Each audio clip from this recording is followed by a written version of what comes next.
కాళేశ్వరంపై కాంగ్రెస్ చేస్తున్న కుట్రలను బయటపెట్టేందుకు వెళ్లిన కేటీఆర్ను పోలీసులు అడ్డుకోవడం సరికాదని హుజూర్నగర్ నియోజకవర్గ సమన్వయకర్త ఒట్టేదు నరసింహారెడ్డి అన్నారు.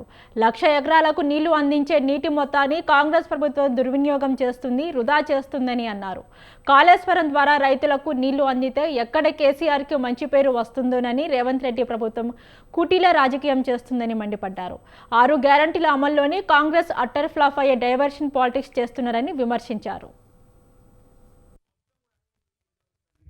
మేడిగడ్డ బ్యారేజీలో 2 పిల్లలు ఉంగినాయి. మేడిగడ్డ బ్యారేజీలో 85 పిల్లలు ఉన్నాయి మొత్తం. అది 2 కూలితే దాని కూలేశ్వరం అని పేరు పెట్టి 2 పిల్లలు రిపేర్ చేయమని ఓసీ కమిషన్ చెప్పింది, బీసీ కోర్టు కమిషన్. ఎల్ఐటి వాడు సిద్ధంగా ఉన్నాడు, మీరు రిపేర్ చేస్తామని చెప్తాను. కానీ రాష్ట్ర ప్రయోజనాల కంటే వీళ్ళకు రాజకీయ ప్రయోజనం ముఖ్యం కాబట్టి ఇప్పటికి ఇన్ని సీజన్స్ అయిపోయినా కానీ మొత్తం కూడా అట్లే పెట్టి ఇంతవరకు దాన్ని రిపేర్ చేయకుండా ఇక్కడనే పొలాలన్నీ ఎండిపోతుంది.